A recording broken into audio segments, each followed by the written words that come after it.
Bom dia. Então, pessoal, vamos começar. Então, o pessoal vai chegando aí depois. Então, a gente vai, dar sequência aí aos estudos, lacanianos, seguindo mais ou menos, uma perspectiva cronológica. Nós vamos então sair ali da discussão que a gente fez, que vai de 36 até 49, mais ou menos, que é sobre o estágio do espelho, no primeiro encontro, a gente abriu aí, e hoje a gente vai dar um passo a mais, assim, avançando ali nos anos 50, na teoria do Lacan sobre a psicose. Mas é evidente, que a teoria do Lacan sobre a psicose não surge, por exemplo, ali no seminário 3, ela já está lá, por exemplo, na tese de 32. Como vocês viram, o Lacan, ele inicia, vamos dizer assim, as suas pesquisas ainda no doutorado, se debruçando sobre a psicose, sobre a paranoia. Então, o início já da obra do Lacan é marcada por esse interesse na psicose, quase que a gente pode comparar assim, o interesse do Freud na histeria com o interesse do Lacan na psicose, ou seja, é esse fato clínico, essa condição, esse tipo clínico, essa estrutura, para usar um termo do Lacan aí que vai surgindo ao longo do seu ensino, essa estrutura que provoca ali em Freud um enigma, um desejo de pesquisa, de estudo e tudo mais que vai desembocar na psicanálise. E também Lacan, se o Freud foi tomado, vamos dizer assim, pela histeria, pela clínica da histeria, o Lacan vai pela via da psicose, o que é muito interessante, do ponto de vista da psicanálise, se a gente considerar que justamente o Freud teve uma certa, vamos dizer assim, cautela em relação à psicose.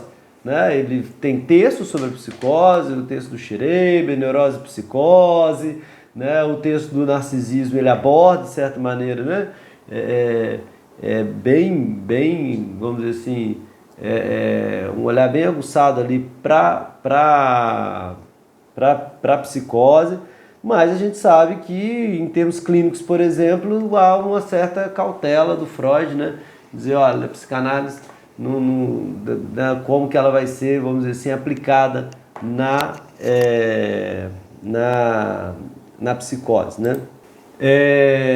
Então já está desde o início o problema da psicose para o Lacan, Então a gente vai assim, eu gostaria de ter como base a discussão feita ali em 55, 56 no seminário 3, então na década de 50, mas a gente vai percorrer vários outros momentos, vários, a gente vai pegar alguns momentos para a gente entender essa construção, o seminário 3 vai ser a base mesmo do nosso debate aqui, e aí eu sei que é um seminário extenso, complexo, não é o objetivo exatamente fazer um resumo do seminário 3 ou um estudo detalhado do seminário 3, Passei para vocês como referência o texto de uma questão preliminar a todo tratamento possível da psicose, que é um texto ali de 57, 58, que é quase como se fosse um resumo do seminário 3, com alguns avanços, mas assim, embora esse texto vai nos orientar, eu gostaria de enfatizar assim, que também não é um resumo desse texto, não é uma aula sobre o texto de uma questão preliminar. Talvez o seminário 3 vai nos orientar mais até do que esse texto, tá bom? Mas o que eu quero discutir com vocês é essa passagem, assim, das primeiras articulações, as primeiras interpretações do Lacan, sobre a psicose para esse momento da década de 50, que vai culminar no texto de uma questão preliminar. E qual questão preliminar é essa? Que é isso que eu acho que vai ser importante a gente construir aqui. Então o Lacan ele começa a se debruçar, né, sobre a psicose já em 32, a sua tese, em que ele vai estudar o caso Aimé. Né? Eu falei com vocês, vou tentar fazer, ainda não tive tempo, mas vou tentar fazer um resumo do caso Aimé também para vocês, colocar como material complementar. É um caso muito interessante, né? Um caso que ficou famoso na época de uma funcionária dos Correios, né? Que chamava Marguerite, o Lacan colocou o nome dela de Aimé, que agride uma atriz de teatro, de cinema, né? Alguete Duflo. Né? Então ela espera a atriz sair do teatro, né? Chegar no teatro, na verdade, né? E com uma faca, né? Avança ali na atriz, né? A atriz se defende, corta, ela não chega a matar a atriz, não chega, tem um ferimento relativamente grave, mas não tanto assim, né? E é presa, né? E aí essa mulher é presa, conduzida então para o Hospital de Sainte-Anne, que é onde o Lacan atende ela. Né? O Lacan fica ali, eu acho que mais de um ano, atendendo ela, conversando com ela todos os dias, né? E vai escrevendo então a sua tese. E ela chega para o Lacan, isso também é um fato interessante da gente mencionar, porque ela chega para o Lacan já curada, entre aspas, o Lacan vai chamar de cura mesmo, né? Já curada do seu delírio. Qual o delírio que era? Que queriam matar o filho dela. E essa atriz, junto com o Pierre Benoit, que é um dramaturgo, um escritor, né? Eles tinham um complô, o Geertjes Duflo e o Pierre Benoit, para matar o filho dela. Né, o Didier Ozil, né, que depois vai se tornar um psicanalista também. Depois, quando eu fizer um resumo dessa história, eu entro mais nesse debate. Né? Mas, então ela tem esse delírio. Quando ela chega para o Lacan, ela é presa, né? Primeiro ela fica na prisão, depois ela vai para o hospital, mas quando ela chega para o Lacan, ela já, esse delírio caiu. Né? Ela fala com Lacan, né, que 20 dias, parece, depois do atentado, ela pensou, essa mulher não tinha nada a ver, não queria matar o meu filho e tudo, então ela já chega para o Lacan nesse momento. E a pergunta que o Lacan faz é, por que da cura? Né? Que tipo de psicose, que tipo de paranoia é essa que ela desenvolveu, que logo depois do atentado cessou, né? E aí é que o Lacan vai tirar, e resumindo, claro, né, o Lacan vai tirar uma primeira, vamos dizer assim, contribuição, né, propriamente dita, assim, do Lacan para esse debate da psicose, que é de oferecer um tipo clínico novo, né, que ele chama de paranoia de autopunição. Por quê? Para o Lacan, a Marguerite, né, ou a Aimé, ela cura do seu delírio porque ela é punida. Ela queria se punir, então ela ataca ao Geertjes Duflo. Ela tinha um sentimento hostil contra a irmã mais velha, né? Também não vou entrar muito nesses detalhes, só para vocês entenderem como que o Lacan chega à psicanálise. É isso que eu estou querendo transmitir para vocês por enquanto.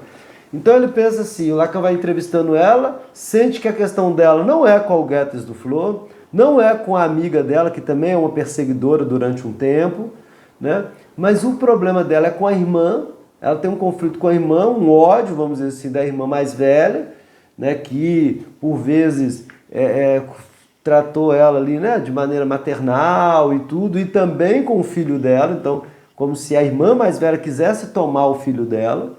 Então ela tem um ódio direcionado para a irmã mais velha, esse ódio gera uma certa culpa, ela projeta, né, ela desloca esse ódio para o Geertjes Duflo ou para a amiga dela, né, a C. Delahaye, é uma amiga, o Lacan coloca o nome dela assim, C, né, Delahaye, né,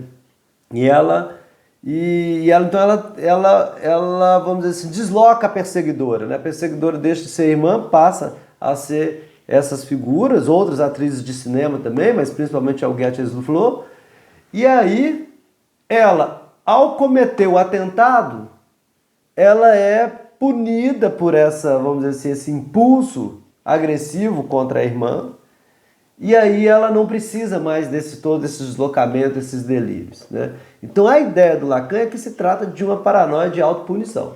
E ele dá esse nome, ele inventa esse nome, né? Ali na tese dele. E essa que é a defesa dele, né? Relacionar a paranoia com a personalidade e tudo mais, mas também oferecer um tipo clínico novo. Ele chega a hesitar quanto a isso, dizer, não estou oferecendo exatamente um tipo clínico, eu estou oferecendo um protótipo, que é o protótipo Aimé, né? Não é exatamente assim só paranoia, né, de autopunição, mas querendo ou não é isso que ele oferece também, né, na tese dele, né? Um diagnóstico novo, né, vamos dizer assim, que é a paranoia de autopunição. Então pessoas que construiriam um delírio para que através desse delírio se punissem. E aí quando ela se pune, né, como que ela se pune? Sendo presa. A partir desse momento que ela se sente assim, que pagou, vamos dizer assim, né, os pecados dela, expiou a culpa dela ali, ela vai e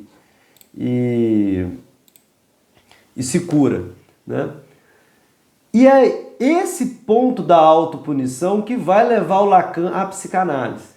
Lacan é um psiquiatra nessa época, trabalhando ali com o Clarambeau, se servindo muito das teorias do Jasper, né, das teorias de compreensão, dessa teoria que busca a compreensão dos fenômenos, né, do Karl Jasper, né, se orientando por vários outros psiquiatras, né, ele cita muita gente na tese dele, né, o Bleuler, Kraepelin, a escola alemã, a escola francesa. Ele tem todo um debate extenso sobre a psicose a partir da psiquiatria.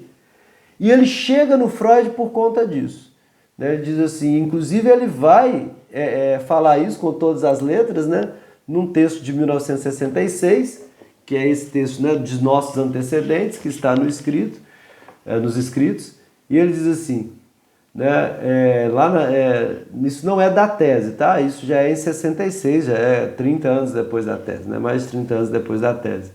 Ele diz, assim nos aproximamos da maquinaria da passagem ao ato e, quando mais não fosse, a nos contentarmos com o cabide da autopunição que nos estendia a criminologia berlinense pela boca de Alexander e Stowe, desembocamos em Freud.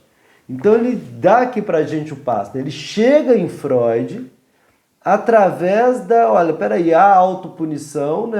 A questão superegóica, né? E aí, por sua vez, a questão do narcisismo, da constituição do eu, constituição do supereu.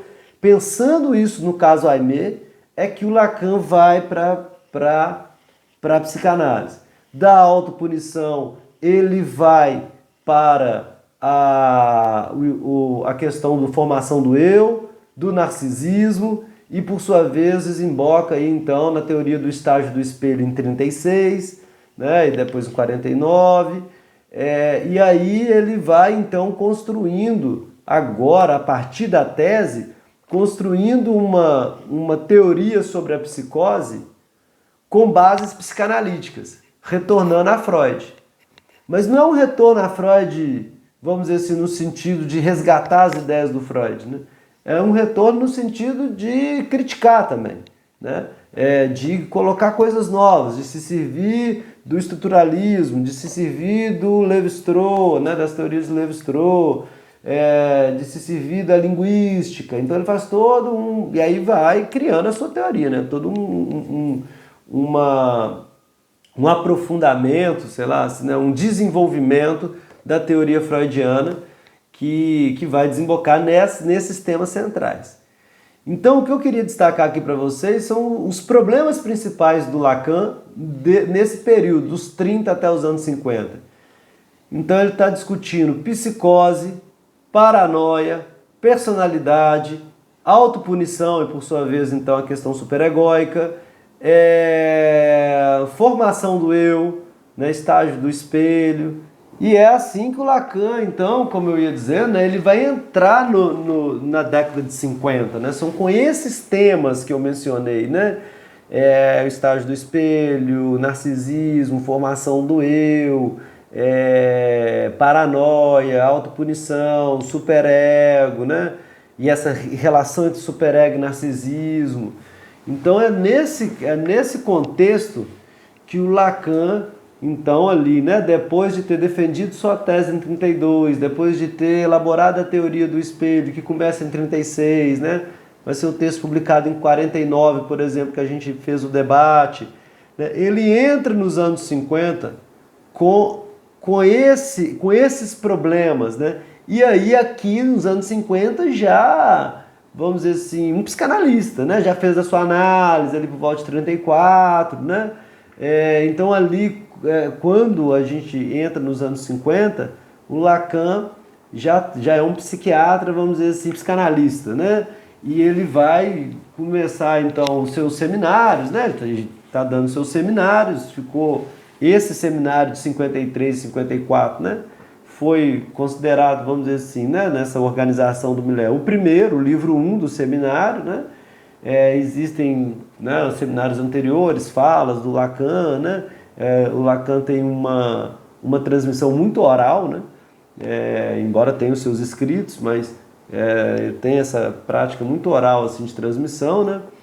E então eu vou só dar uma passada aqui para vocês entenderem esse percurso até chegar no seminário 3, tá? Então, assim, a gente, por enquanto, só como contextualizando o seminário 3 que a gente vai ver daqui a pouco.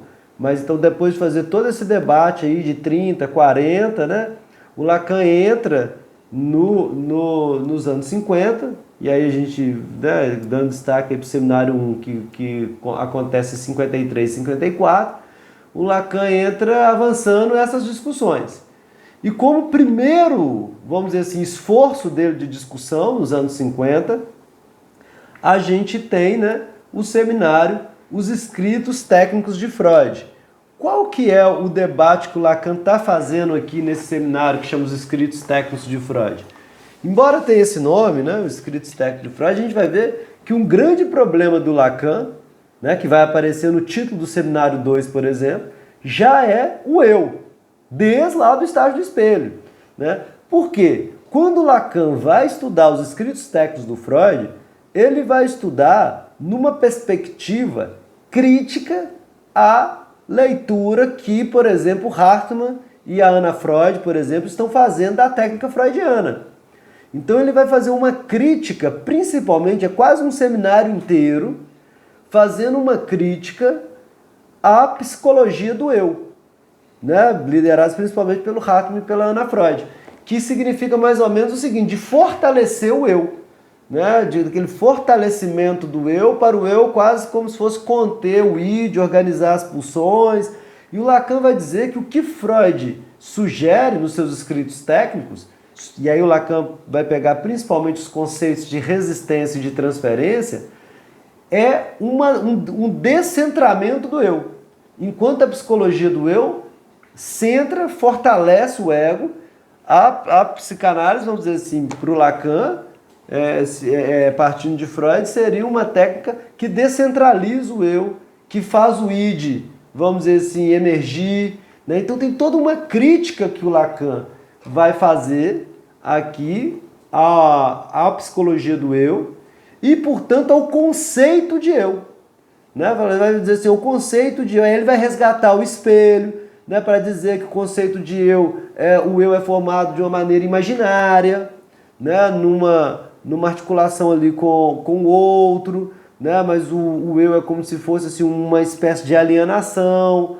Né? Então todo esse seminário 1, né, que evidentemente não vou destrinchar ele, mas só para vocês entenderem o movimento do ensino lacaniano, né? Todo esse seminário 1 vai ser mais ou menos para fazer essa discussão do eu, né?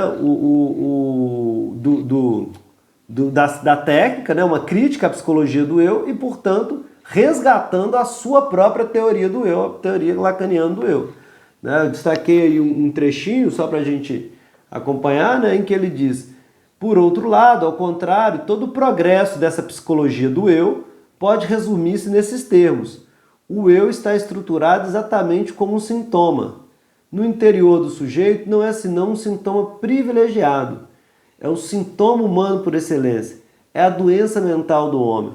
Então o que o Lacan vai mostrar é que dentro Se a gente vai olhar a perspectiva da psicologia do eu, né, uma psicologia centrada no eu, a gente precisa levar em consideração que o eu é um sintoma. Então não é fortalecer o eu. Né? O eu é justamente o sintoma imaginário, né? A construção imaginária que aliena o sujeito do inconsciente. Né? Então o Lacan ele vai, a partir da crítica que ele faz à psicologia do eu, ele vai justamente desembocar no seminário 2, e aqui eu acho que a gente tem que dedicar um pouquinho mais, porque tem uma ligação mais, vamos dizer assim, direta com o tema da psicose, né? Ele vai desembocar no seminário 2, né? Que é o seminário que ficou intitulado, né, como o eu na teoria de Freud e na técnica da psicanálise. Então vocês percebem que a questão técnica reaparece, e agora dando um foco maior ainda ao eu. Então é um seminário em que Lacan vai discutir largamente, né, a constituição do eu, né, a constituição egóica. Né? E agora, isso que eu queria trazer para vocês, né, agora ele vai fazer isso avançando as discussões que ele fez no estágio do espelho, lá no texto 49, né, que uma discussão começa em 36, mas que a gente estudou o texto de 49, né, em que ele retoma essa discussão do estágio do espelho. Então o Lacan vai, vamos dizer assim, avançando essa discussão, principalmente a partir da questão simbólica. Porque no estágio do espelho, Lacan fica ainda ali na questão imaginária, né, do eixo imaginário da constituição do eu. Aqui o Lacan vai começar a trabalhar um pouco mais a dimensão simbólica, né, que aparece no final do estágio do espelho. Então se a gente for ler o estágio do espelho, né, até 49 é mais ou menos o seguinte: a gente tem um ser, né, despedaçado, ali, o corpo despedaçado que o Lacan trata lá no estágio do espelho, que se vê numa imagem e se aliena naquela imagem, né, cria-se um júbilo pelaquela imagem, né, que ele vai falar da assunção jubilatória, né? Olha, eu me organizo naquela imagem, eu organizo esse corpo despedaçado naquela imagem. Né? Tem um terceiro tempo do estágio do espelho que vai ser mais produzido aqui em 54 do que lá em 36, né? Que é aquele momento, eu acho que eu cheguei a mencionar esse momento na aula, mas ele não está tão bem descrito nesse primeiro, vamos dizer assim, discussão do Lacan sobre o estágio do espelho quanto agora, que é o momento em que o adulto chega e a criança olha para o adulto e confirma que ele é aquele corpo lá no espelho, aquela imagem no espelho, não pela via imaginária, mas pela via da palavra. Né? E aí pela via da palavra cria-se uma maior, vamos dizer assim, uma maior chance de equívocos, né? Porque aí a gente está no jogo simbólico. Então tem um jogo simbólico, aquele é você. Né? Então o Lacan vai dizer, primeiro o eu se forma no vamos dizer assim, o eixo imaginário do espelho, para depois se formar no eixo simbólico do grande outro. Essa discussão não é que ela não esteja nada ali no estágio do espelho, mas ela ainda está no estágio do espelho ainda em formação. A gente vai ver que o esquema L do Lacan, que é o que eu gostaria de destacar com vocês, ele avança essa discussão, amadurece essa discussão de uma forma mais completa, mais complexa, mais, vamos dizer assim, articulada do que o estágio do espelho. Então a gente vai aqui fazer uma passagem do estágio do espelho ao que o Lacan chamou de esquema L, beleza? Essa que é a minha intenção para começar o debate aqui. Né? Então aí no seminário 2, né, o Lacan vai dizer sobre esse jogo de símbolos, né, vai dizer, olha, é na medida em que ele está enfiado num jogo de símbolos, no mundo simbólico, que o homem é um sujeito descentrado. Então, ou seja, ele se centra, entre aspas, através da alienação do espelho, do eixo imaginário, mas evidentemente que ele se centra de uma maneira precária, inconsistente, né, porque justamente imaginária, e ele se descentra a partir do jogo de símbolos, na hora que chega o universo simbólico, o grande outro. Então eu não sou exatamente aquele do espelho, né, onde não tem muito equívocos. Né? Vocês percebem essa diferença do imaginário para o simbólico? O imaginário ele comporta poucos equívocos.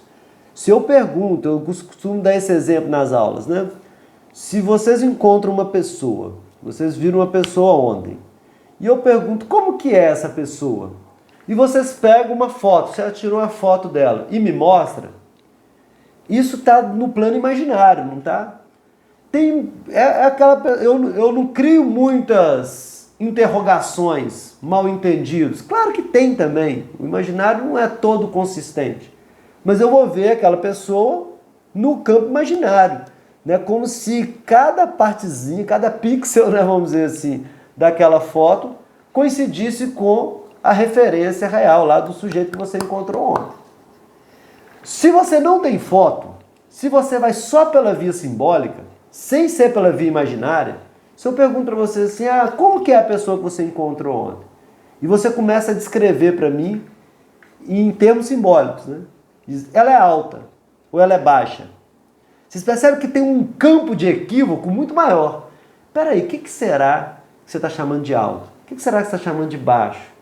Ela tem o nariz grande, o nariz pequeno. O que é pequeno? O que é grande? Eu vou construindo uma imagem. É tipo você ler um livro, não é? Quando você lê um livro, os personagens do livro ele é todo descrito no eixo simbólico, né? Se o livro não tem uma fotografia, né? Se você vai para o cinema, o livro fez uma adaptação, né? Você reduz esses mal entendidos, né? Essas brechas, essas iâncias do simbólico, né? E aí você tem lá a imagem. Você está no eixo imaginário, vocês percebem?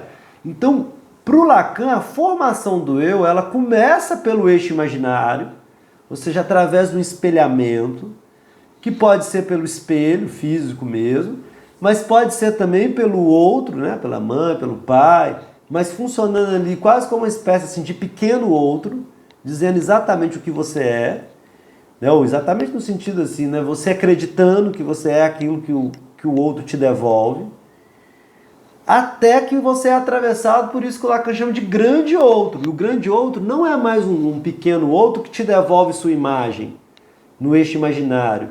O grande outro é o que o Lacan chama de tesouro dos significantes. É o campo do simbólico. É o campo do jogo de símbolos que ele coloca aí. Onde tem equívocos. Então, peraí. Eu sou homem, mas o que significa ser homem? Eu sou mulher, mas o que é uma mulher? Né? Eu sou assim, eu sou assado. Vem o campo do simbólico que atravessa, que divide. Ser homem é isso, mas pode ser isso também. Ser mulher é isso, pode ser isso também, né? Que varia da cultura. Então, tem todo um campo de equívocos que o simbólico comporta, né? Que não tem ali no eixo imaginário. Então, no seminário 2, o Lacan vai, vamos dizer assim, pesar um pouco mais a mão nesse aspecto simbólico da formação do eu. Né? Que, na verdade, não vai exatamente formar o eu, talvez seja até deformar o eu. Né? Esse universo simbólico vai assim, dividir o eu, vai fragmentar o eu, aquele eu que ganhou consistência, então a gente sai de um corpo despedaçado para uma consistência imaginária e depois para um equívoco simbólico. Né? Uma equivocação, uma vacilação daquela imagem via o simbólico, que é isso que o Lacan chama do jogo de símbolos. Né? O Lacan vai falar muito de jogo no seminário 2, até a capa. Né? A capa é uma tela, né, que chama a crucificação, e é um painel grande, fala da crucificação de Cristo, né?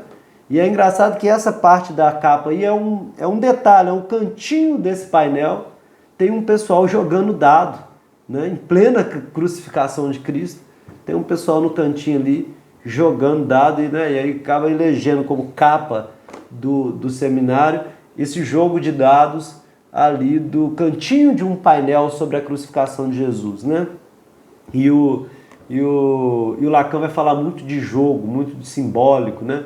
Então aqui ele está avançando a sua teoria sobre o eu, você percebe? Mas agora não só sobre o eu imaginário, a gente já pode começar a falar mais aqui de sujeito do inconsciente. Sujeito dividido. Dividido pelo quê? Pelo simbólico, que vai aparecer aqui nessas teorias. E aí depois, mais adiante, a gente vai tentar situar aonde que está a psicose aí. Né? A gente vai, já adiantando para vocês, a psicose estaria no eixo imaginário. Né? Então, o que o Lacan faz no seminário 2?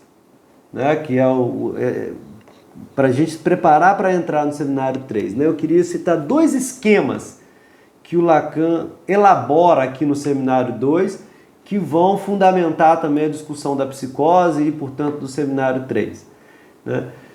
Na terceira parte do seminário 2, o Lacan se dedica a revisitar a obra do Freud, momentos da obra do Freud, momentos importantes da obra do Freud, para pensar o eu. São 4 momentos que o Lacan destaca. Né? Como que o eu está elaborado no Projeto para uma Psicologia Científica, texto do Freud de 1895. Como que o eu está elaborado na Interpretação dos Sonhos, livro do Freud de 1900. Como que o eu está, vamos dizer assim, construído o conceito de eu no Narcisismo, no texto de 1914. E como que o eu está constituído no texto O Eu e o Isso, de 1923. Então são esses 4 momentos. O Lacan vai se debruçar nesses 4 momentos, né, para chegar, vamos dizer assim, para tecer uma teoria sobre o eu, sobre a constituição egóica e tudo mais. Né? Lembrando que ele está saindo lá do estágio do espelho, revisitando Freud agora para avançar suas discussões sobre a formação do eu. Então são esses 4 momentos. Mas eu não vou passar por esses 4 momentos, tá bom? Porque os 2 primeiros momentos, o Lacan faz algumas considerações, né? Acrescenta algo, faz críticas, né? Mas ainda ele mantém o esquema freudiano. Né?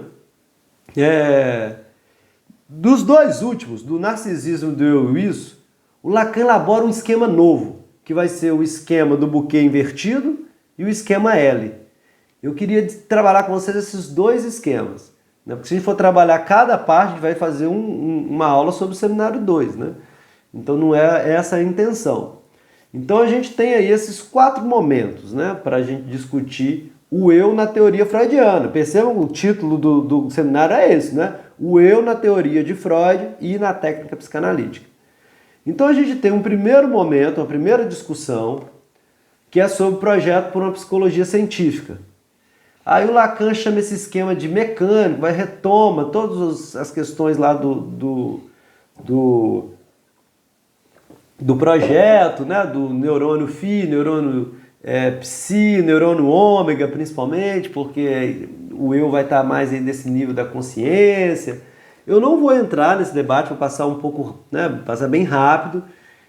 Esse é uma figura que está no projeto para a psicologia científica e que o Lacan reproduz no seminário 2, mas para falar desse esquema assim, de como que o eu é formado ali no projeto para a psicologia científica a partir dos estímulos que vêm do mundo externo, dos traços minêmicos, e assim, aí eu vou convidar, né, quem tiver mais curiosidade sobre isso, de ler o projeto para a psicologia científica de 1895.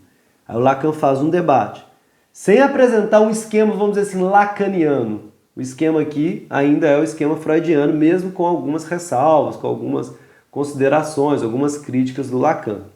Um segundo momento, o Lacan vai retomar o eu a partir da interpretação dos sonhos, texto de 1900, que tem essa clássica figura, né, no capítulo 7 da interpretação dos sonhos, quando o Freud vai falar da regressão, ele monta o aparelho psíquico a partir desse esquema, né, em que um estímulo entraria pelo percepto, né, o PCPT, e seria descarregado numa ação motora, esse M que está aí, né?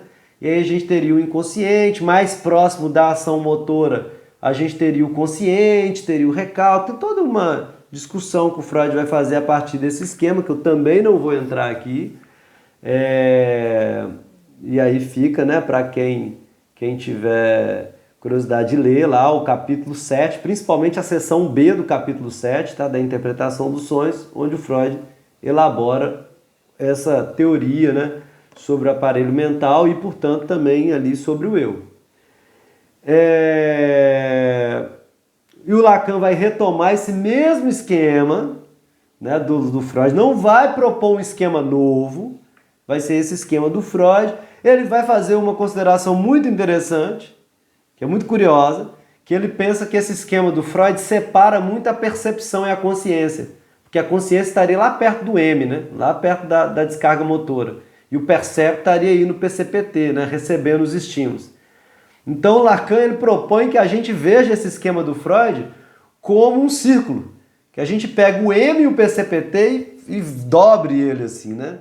Para a gente pensar que a percepção que o organismo, vamos dizer assim, mental absorve, ela está muito próxima da consciência e da ação motora, portanto, né? Então não tem todos esses traços minêmicos, esses tracinhos do meio do esquema, mas o Lacan propõe esse fechamento, né? Mas enfim, eu não vou entrar nesse debate, como eu disse. Vamos só para situar vocês entenderem aonde que o Lacan vai inserir os esquemas novos dele, né? No entanto, se nesses dois esquemas tem poucas modificações do Lacan, quando ele vai falar do eu, do momento assim, freudiano, da teoria do eu, do Freud, né, de 1914, ou seja, do texto Narcisismo, o Lacan propõe um esquema bem interessante, novo para o debate dele ali, né? Que, vamos dizer assim, que tem uma conexão com o estágio do espelho, porque também é uma experiência, vamos dizer assim, de espelho, uma experiência física ali que ele vai pegar da imagem, né? Que ele chama de o esquema do buquê invertido, que é baseado nessa experiência de um físico francês que chama Henri Boas, né, que faz uma experiência com um buquê, né, e através de um jogo de espelhos, e o Lacan pega essa experiência do Boas e pensa uma teoria do eu a partir dessa experiência. Então é uma experiência mesmo, tá, gente? Física. É uma experiência que esse físico propôs para a gente entender vamos dizer assim, o jogo, né, especular ali dos raios, né, no espelho, o espelho plano, o espelho côncavo, como que isso gera, né, essas distorções da imagem e tudo mais, né? Então, eu vou entrar, eu fiz um esquema aqui para tentar, né, entender melhor, para que vocês tentar transmitir melhor esse desenho. O desenho que está no seminário 2 é esse aí, tá, gente? Esse aí eu copiei lá do seminário 2. Mas eu fiz uma adaptação aqui só para ver se fica um pouco mais compreensível, né? Vamos ver se vai ficar mesmo, né? Mas a ideia é o seguinte. Então esquece lá aquele tanto de raios, né? Aquele tanto de informações lá. Vamos tentar entender primeiro a experiência do Boas, né? A experiência do Boas é o seguinte. Ele pega aí um caixote, tá? Aí o que vocês estão vendo, esse quadrado embaixo, né? É um caixote. E ele prega um vaso de flor vazio no fundo, dentro desse caixote. Esse caixote é fechado, tá, gente? É fechado assim, ele é aberto só pro lado do espelho, onde está aberto aí, mas a gente não veria, de onde a gente está, a gente não veria o vaso, não. Tá? O vaso está dentro de um caixote. Ele é aberto só ali onde não tem, né, uma quarta, né, tracinho, um quarto tracinho ali. Em cima desse caixote ele coloca uma flor. Então tem uma flor em cima do caixote. E coloca o espectador numa certa visão. Tem que ter um lugar certinho que você olha. Isso é muito importante para o Lacan. Lacan vai dizer assim, esse sujeito, Lacan até coloca aí, né, no lugar do olho, um sujeito, né? O S barrado, né? Olhando lá para o fundo do espelho, né? Onde vai aparecer ali o simbólico, o imaginário, alguma articulação ali, que o Lacan coloca como SI lá no fundo do espelho. Embora ele não especifique tão bem esse SI, né? Então ele coloca no meio aí um espelho, tá vendo? Um espelho plano que está aí no meio. Então essa é a experiência do Boas. Você coloca um vaso de flor dentro do caixote, uma flor em cima do caixote, né? E um espelho plano. O que vai refletir nesse espelho plano? Exatamente isso que está aí, né, gente? Vai reproduzir a flor em cima e um caixote embaixo. Porque como o caixote não é aberto também para o espelho, vai aparecer só o caixote. No entanto, o que o Boas vai experimentar é colocar um espelho côncavo bem na frente, ou atrás, né, atrás do sujeito, vamos dizer assim, mas na frente aí da flor e do vaso. E aí o que vai acontecer quando você coloca esse espelho côncavo, que distorce a imagem e tudo mais, né? É produção de uma ilusão ótica, né? O que vai aparecer lá no fundo do espelho plano? O vaso vai refletir no espelho côncavo, a flor vai refletir no espelho côncavo e vai produzir lá no fundo do espelho plano, dependendo do olhar, de onde você está olhando, se você mudar um pouquinho o olhar, distorce, né? Vai reproduzir lá no fundo do espelho plano a imagem do caixote, né? Do caixote fechado aí, e em cima do caixote vai reproduzir a ilusão de ótica, a imagem da flor dentro do vaso. Você percebe? Então isso é uma experiência física do Henri Boas. Não é Lacan ainda, né? O que o Lacan vai pegar do Boas? Ele vai pegar essa experiência e dizer assim, eu não estou trabalhando com espelho, eu não estou dizendo que o eu se forma a partir do espelho, né? Revisitando o narcisismo e tal. Então, nesse momento do seminário 2, né? Nessa terceira parte do seminário 2, quando Lacan vai se debruçar sobre o narcisismo, ele toma emprestado a experiência física do Henri Boas para dizer para a gente o seguinte, olha, a constituição do eu, que eu falo que é o espelho e tal, né? Eu posso, vamos dizer assim, complexificar a minha teoria do estágio do espelho a partir da experiência do Boas, mostrando que na formação do eu acontece um movimento semelhante, né? É um movimento semelhante aí ao que a experiência do Boas indica. Por quê?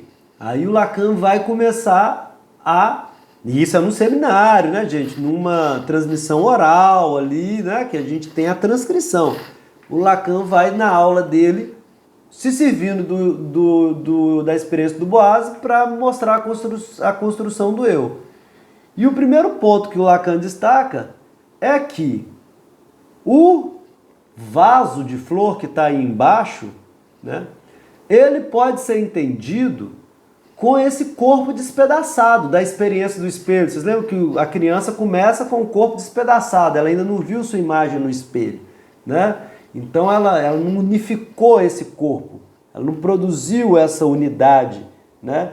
Então Lacan vai dizer assim, olha, o vaso funciona ali como se fosse um corpo despedaçado, né? Que ele chama aí, né, do corpo biológico, né? E ele marca com um C, no desenho que ele vai fazer no seminário 2, ele coloca um C, que é o corpo biológico, o corpo despedaçado. A flor entra para o Lacan aí como os objetos. Por isso que ele coloca o objeto A, embora não seja o tema desse encontro, a gente teorizar sobre o objeto A, a gente vai ver isso mais adiante, mas ele coloca como os objetos com os quais o sujeito se interage, né? E que são os objetos que ele vai chamar de objeto A, né? Então o seio da mãe, as fezes, a voz, né? Os traços mineiros que o Freud vai trabalhar lá na interpretação dos sonhos, esses pequenos objetos, né? Os objetos enquanto pequeno outro, não o grande outro da linguagem, né? Então a gente tem o corpo despedaçado e os objetos, pequeno a, né? O pequeno outro ali, né, que o sujeito interage, né? A chupeta, o bico, o seio da mãe, a voz da mãe, do pai, o olhar, né, as fezes, os objetos dele, né? Os objetos que esse corpo despedaçado interage. O Lacan situa o espelho plano como uma espécie de outro.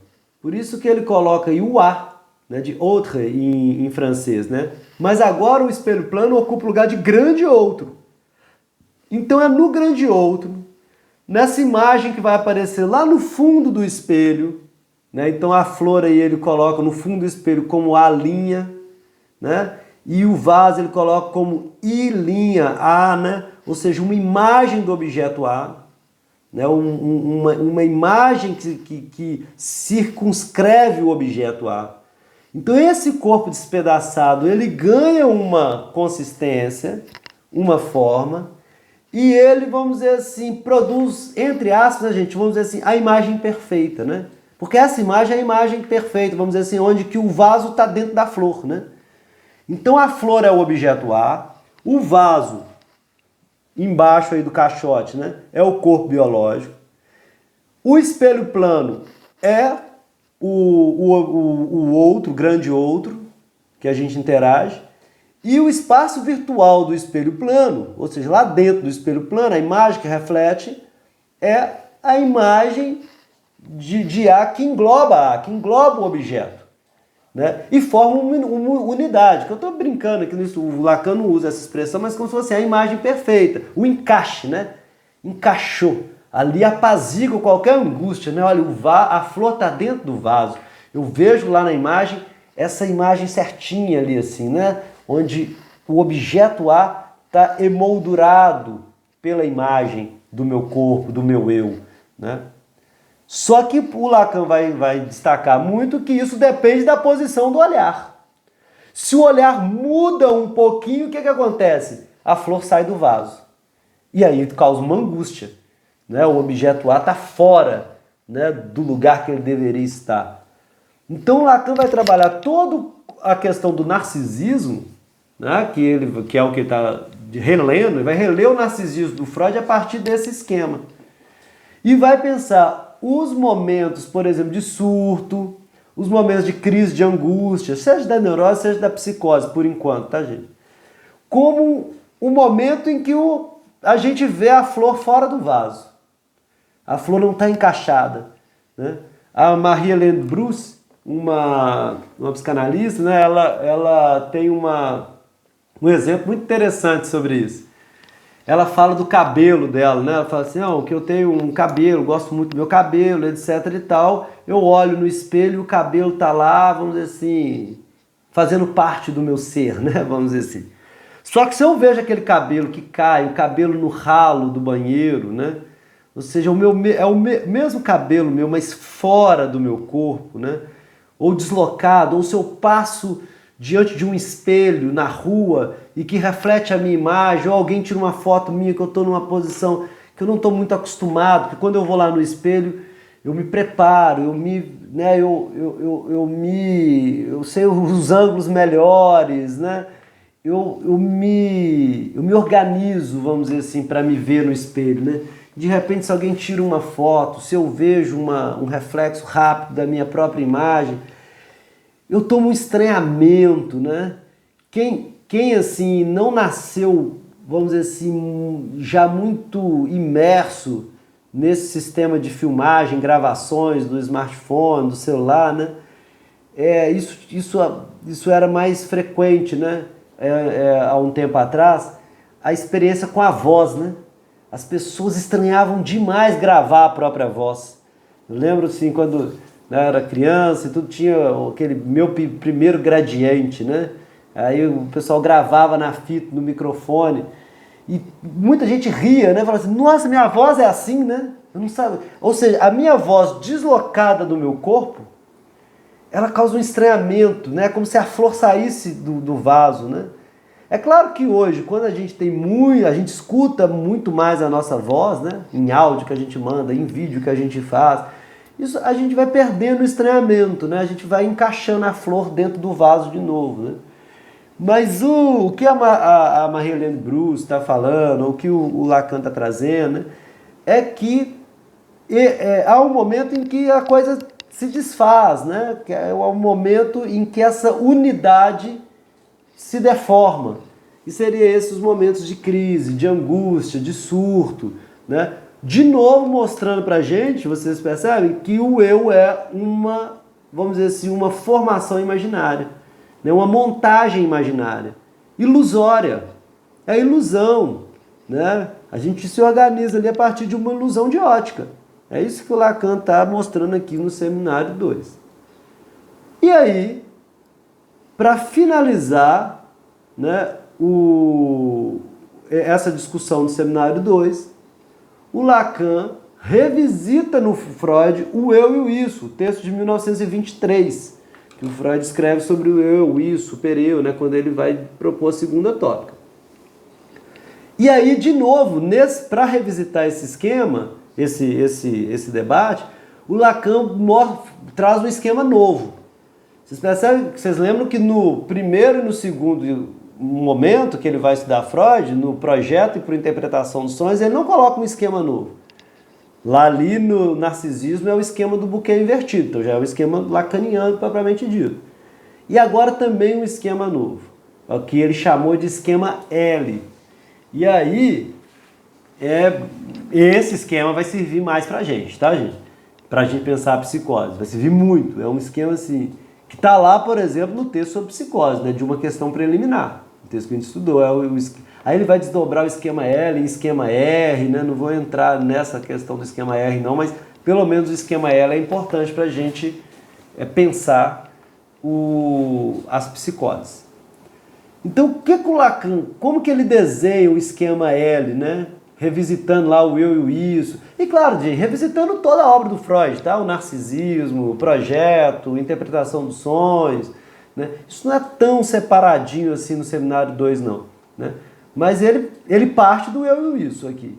Lá no esquema do buquê invertido, ele parte do narcisismo. Mas mistura algumas coisas, né?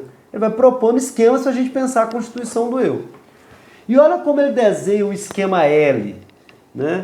Que é muito próximo, assim, é quase uma versão avançada do estágio do espelho. Lacan pensa o seguinte, vamos entender, né, esses cruzamentos que ele coloca aí. Esse S começa com um S, né? Observe aí, ó, no canto esquerdo superior tem um S. Lacan desenha um S. Esse S, não é à toa que o Lacan coloca esse S, né? Esse S, ele representa tanto vamos dizer assim, né, a primeira letra de sujeito, então a gente poderia, né, em francês também, tanto em português quanto em francês, poderia ter algo do sujeito aí, mas não é o sujeito barrado ainda, você percebe? É um S. Mas também, esse S, em francês, em português menos, mas em francês, esse S, a gente lê ele como S, que é justamente vamos dizer assim, a palavra alemã que o Freud usou para falar do isso, do id, né? Então o Freud usa ich, que é eu, né? Über-ich, que é super-eu, e es, que é o isso, ou id, né, em latim. Então, o que o Lacan está propondo para a gente é que, de início, para a criança, por exemplo, o que a gente tem é um corpo despedaçado, é um isso, é um es, né, é um id, né, esse reservatório da pulsão, né, essa pulsão, só a pura pulsão ali do isso. Né. Esse corpo pulsional, esse corpo despedaçado, que é o vaso que está lá embaixo do caixote, ainda sem a flor, né, esse vaso esquise, dividido, fragmentado, né? Esse corpo despedaçado interage com objetos. De novo, olha o objeto entrando aí de novo, a flor, né? Como se fosse a flor. Ela interage com esses objetos, né? Esse objeto está no campo do outro, só que aqui outro com O minúsculo, ou com A minúsculo em francês, tá? Então é o pequeno outro, é a imagem especular. Ele interage com esses pequenos outros e forma e forma um eu. A partir dessa interação com os objetos, ele forma um eu, que o Lacan escreve aí como moi. Isso é importante, porque na obra do Lacan há uma distinção entre je e moi. Em francês, tanto je quanto moi podem ser usados para falar do eu. Mas o Lacan, ele começa, isso não é muito claro no início não, mas quanto mais a obra do Lacan avança, mais ele vai distinguindo, né? Ele vai usar G para falar do sujeito do inconsciente, e vai falar, ou seja, do sujeito descentrado, vamos dizer assim, do eu descentrado, que ele coloca aí, né, no seminário 1, no seminário 2, e vai usar Moá para falar desse eu imaginário, né, para falar desse eu que é o eu da paranoia, que vai dizer que todo eu é paranoico, né? O eu é uma construção paranoica, uma construção delirante, o eu é o sintoma, o eu é a imagem, né? O eu é uma alienação, né? Então esse eu, Moá, entra na obra do Lacan como um eu, vamos dizer assim, imaginário, né? Como o eu do desconhecimento, né? Não, o eu do conhecimento, né? O eu do conhecimento, mas é um conhecimento, ele vai dizer que todo conhecimento é paranoico, todo conhecimento é imaginário, né? Eu fecho uma gestalt e falo, esse sou eu, né? Mas eu não sou, eu sou dividido, né? Então o G é o sujeito dividido, o sujeito do inconsciente. Moá não é dividido, Moá é onde a gente se reconhece. Esse sou eu, né? Eu crio uma imagem de mim, do que eu sou. Esse primeiro eixo do esquema L, Lacan chama de eixo imaginário. É a relação com o espelho, relação imaginária. Só que tem um momento em que entra o grande outro da linguagem. E é justamente quando entra o grande outro da linguagem, que agora não é o jogo imaginário, mas o jogo simbólico, não é o eixo imaginário, desculpa, mas o jogo simbólico com o grande outro. Esse grande outro, vocês percebem que a setinha aí no grande outro, ele vai do grande outro para o Moá. A setinha do S para o pequeno outro é o S, a criança, o corpo despedaçado, se projetando ali no outro, né? E criando uma imagem de quem eu sou. Agora vem um outro, né? E aí, para usar a expressão freudiana, castra essa imagem. Esse outro vem com o simbólico, ele incide, ou seja, é como se fosse uma, não é imagem, né? Mas como se fosse uma figura simbólica sobre o meu eu. Então eu não sou exatamente o que eu vejo lá no espelho, eu sou o que o outro diz de mim também, né? Então esse outro, ele divide esse Moá, né?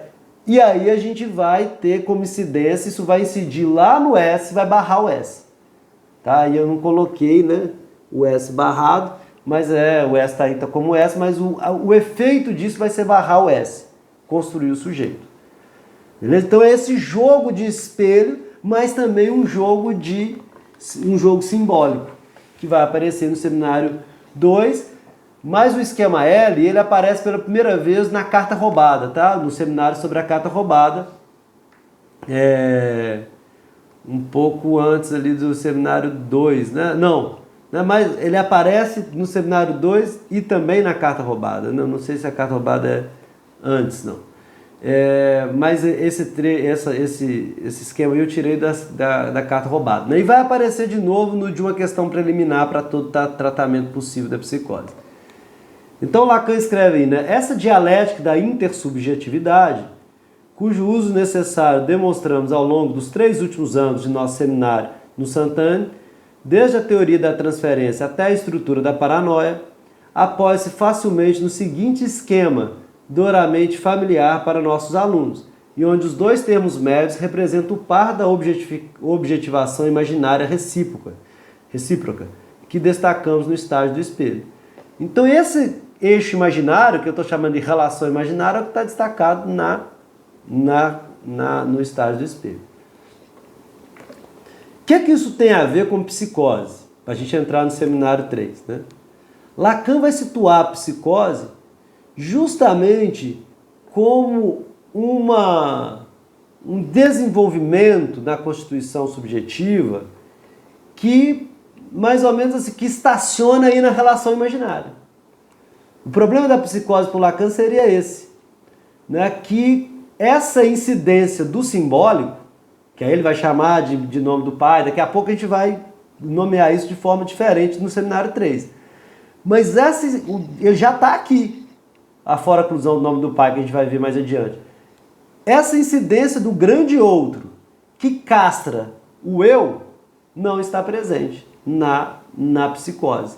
Ou não se efetiva na psicose. né? Então o psicótico, por exemplo, o paranoico, constrói uma imagem do eu. A Aimee, por exemplo, né? Ela constrói uma imagem.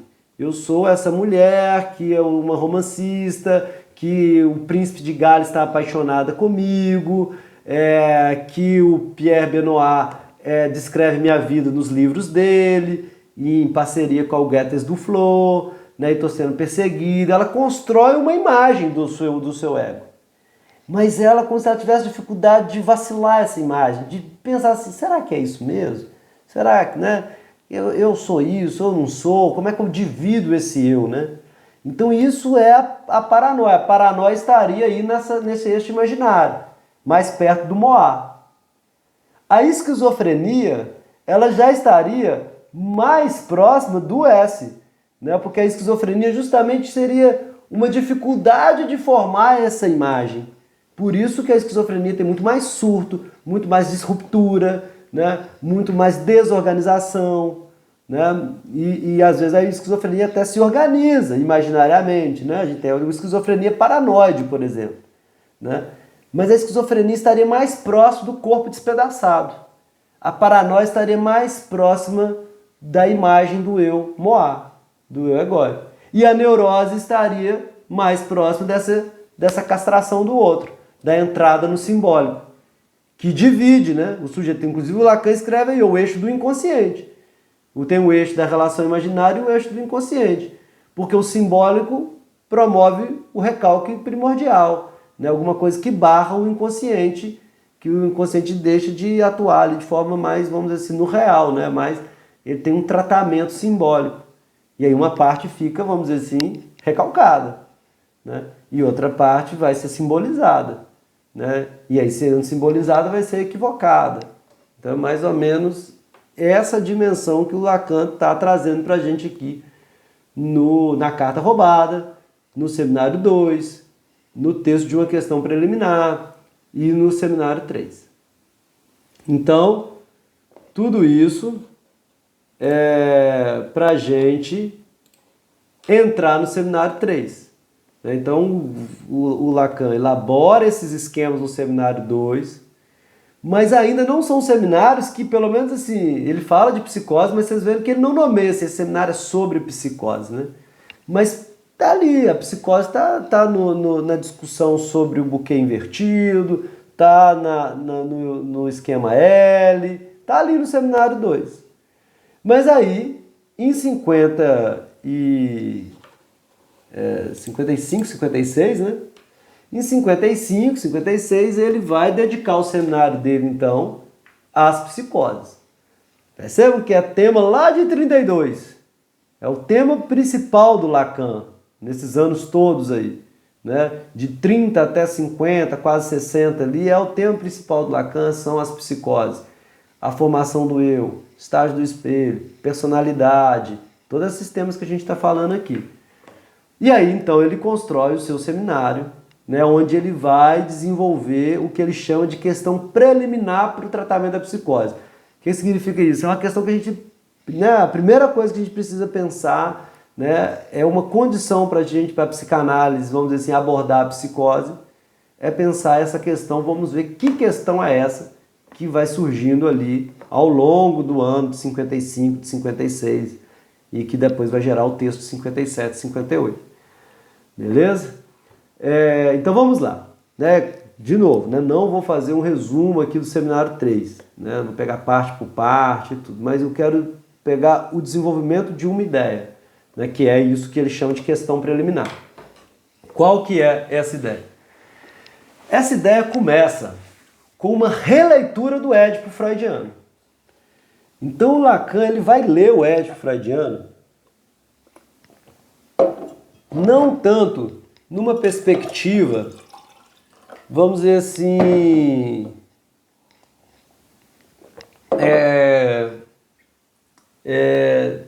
direta, né? Assim, olha, é a mãe, o pai, né? O pai é aquele que chega, né? E que toma, a mãe disputa a mãe com a criança vai disputar com o pai, estabelecer as rivalidades.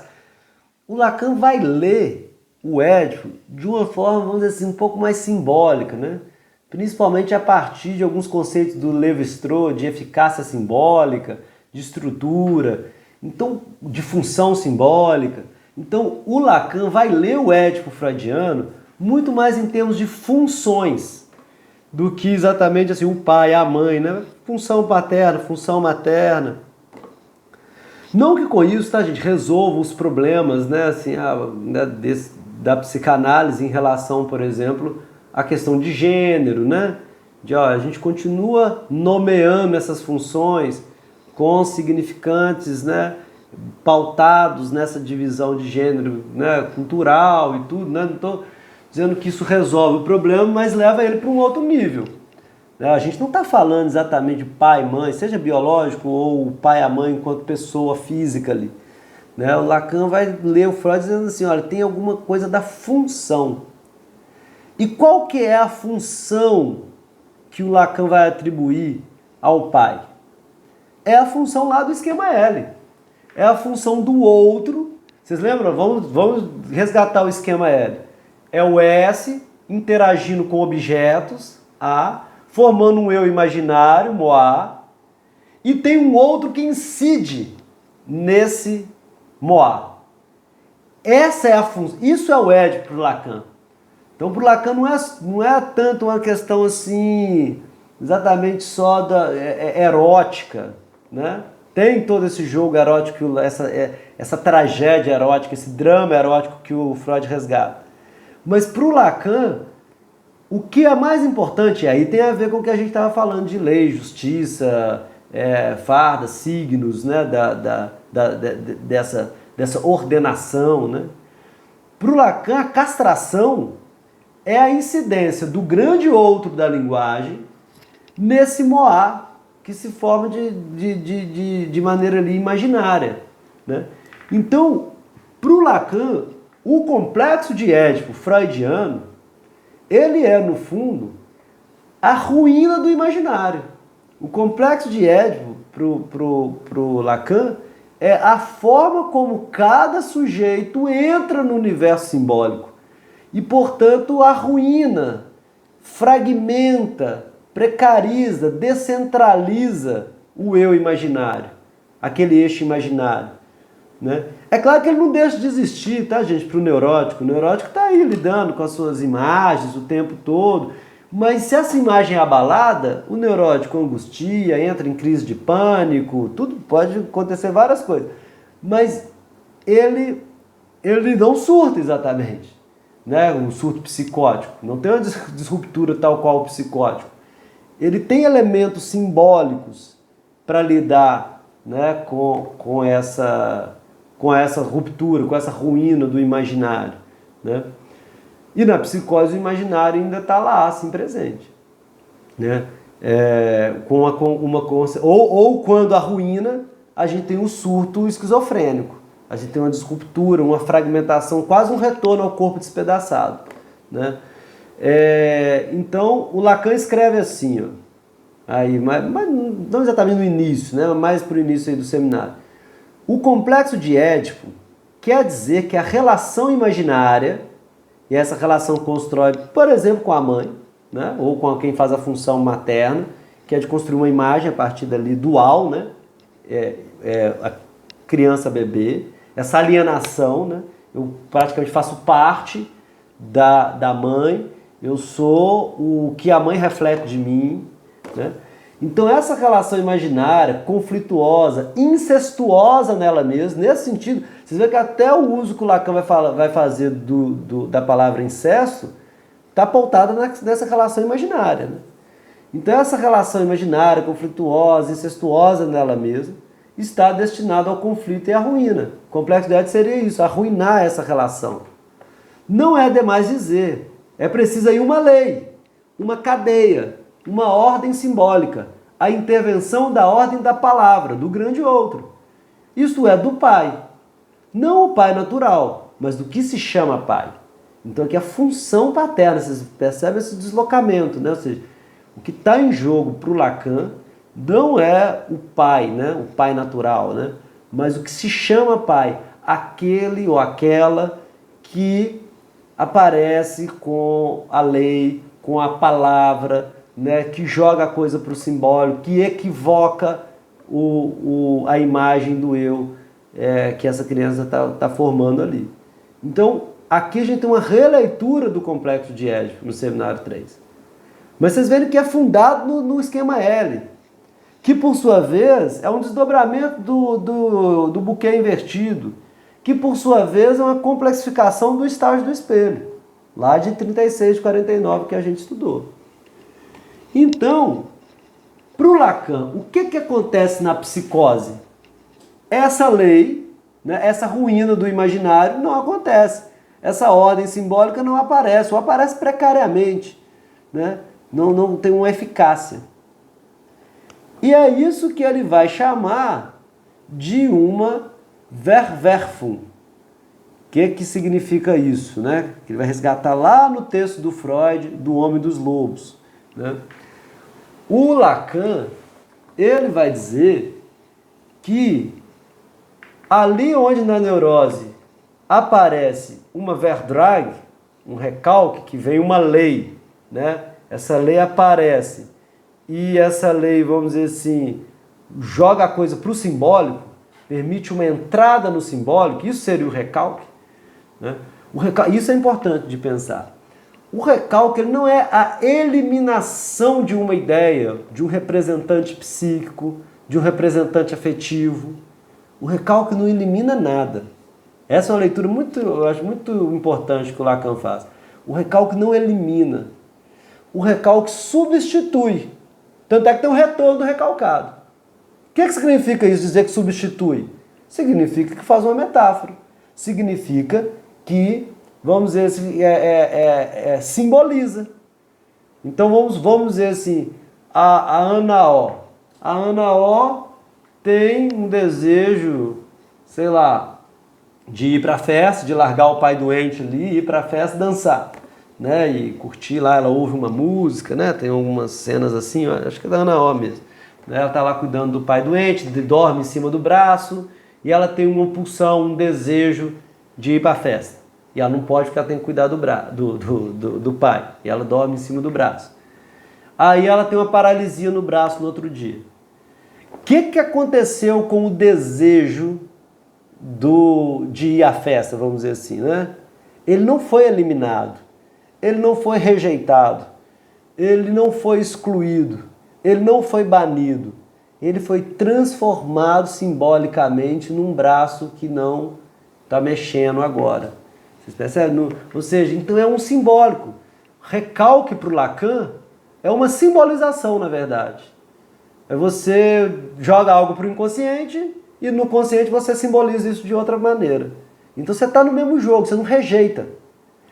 E no texto sobre o Homem dos Lobos, o Lacan vai dizer uma coisa interessante. Ele vai dizer assim, que em determinado aspecto lá do Homem dos Lobos, eu não vou entrar no Homem dos Lobos, mas assim, em determinado aspecto ali do Homem dos Lobos, o Homem dos Lobos não só recalca, ele rejeita. Então ele não traz para o simbólico, aquilo não está, vamos dizer assim, como retorno do recalcado. Ele rejeita e aquilo não é simbolizado na mente dele, aquilo não é absorvido na mente dele, aquilo fica, no linguajar lacaniano, aquilo fica no real. Não é. Então, aí o Freud diz, uma rejeição é diferente de um recalque. Um recalque é diferente de uma rejeição. Verdrag é diferente de uma Verwerfung. E aí o Lacan pega esses dois, o Lacan pinça isso, o Lacan reconhece, fala assim, eu estou pegando uma coisa aqui que o Freud não elabora muito bem, que é rapidamente na obra do Freud, mas o Freud distingue Verdrag e Verwerfung, que eu estou traduzindo por enquanto aqui, tá? Por minha conta, por rejeição. Por minha conta, assim, né? Por uma tradução mais corrente, menos teórica, rejeição, supressão. Então, o recalque, Verdrag, recalque é diferente de rejeição, né? Que até o Lacan também primeiro traduz por rejeição, vocês vão ver aí, né? Então, o Freud faz essa distinção. O Lacan pinça, diz assim, olha, Freud tem dois conceitos aí. Tudo bem, ele não explorou esse conceito de Verwerfung. Ok, mas ele fala que é diferente. Então vamos explorar, vamos pensar o que é uma Verwerfung. O que é rejeitar algo e não exatamente traduzir, deixar que isso entre no universo simbólico, que seria o recalque. Então o Lacan vai dizer que a Verwerfung, a rejeição, ela é justamente essa não incidência do outro simbólico. É a não entrada no simbólico. Eu não simbolizo aquele desejo inconsciente, por exemplo, o desejo de ir para a festa lá. Eu não simbolizo. Ele tá ali para mim como algo do campo do real. Né? Aparece como uma voz. Por exemplo, imagina uma voz que fala, vai para a festa, sei lá, ela escuta uma voz. Aquilo tem uma consistência real, não está simbolizado. Quando vai para o braço, para o sintoma histérico da Ana O, a gente está falando de algo simbolizado. Entendeu? Então, o Lacan vai recuperar essa Verwerfung, não vai traduzir essa Verwerfung até o finalzinho do seminário 3. E lá no final do seminário 3 é que ele vai traduzir Verwerfung por fora-oclusão, a gente vai ver. Mas o que o Lacan está trazendo no início aqui, mais ou menos no início, no meio do seminário 3? Ele vai dizer, o que acontece na psicose é uma rejeição, uma Verwerfung, não um recalque, uma Verwerfung, uma rejeição dessa lei, dessa castração, dessa palavra, né, paterna. Por isso que ele vai chamar de nome do pai. Porque aí ele também está estudando Schreber, e aí ele vai estudar toda a relação de Schreber com o pai dele e tal. Mas o que acontece é uma fora-oclusão de um significante específico, que é o que ele vai chamar de nome do pai, que é o significante que colocaria o sujeito no simbólico. Fora-oclusão não é um conceito que só está na psicose, não. A gente poderia pensar que o neurótico fora-oclui também. O neurótico também tem Verwerfung. Só que não de um significante específico. Toda vez que a gente rejeita, se a gente conseguir, vamos dizer assim, né, aniquilar algo, rejeitar, apagar algo do inconsciente, né, não simbolizar algo, a gente está falando de Verwerfung. Toda vez que a gente não simboliza algo, a gente está falando de Verwerfung. Só que o Lacan está dizendo de uma Verwerfung específica, de uma rejeição específica, que é a rejeição que ele chama do significante primordial, né? Que é o significante que ordena a cadeia ali, né? O significante que faz o sujeito entrar na linguagem. Então ele escreve assim, ó, de que se trata quando falo de Verwerfung, quando ele vai recuperar essa palavra, né, em alemão, que está lá no texto do Freud, do Homem dos Lobos? Trata-se da rejeição. Então ele usa aqui pela primeira vez rejette, em francês. De um significante primordial, em trevas exteriores, significante que faltará desde então nesse nível. Eis o mecanismo fundamental que supõe na base da paranoia, mas da psicose como um todo. Mas o Lacan ele faz uma observação muito interessante também. Ele diz o seguinte, que o que ele está falando de Verwerfung, de um significante, é um mito. Ou seja, é didático.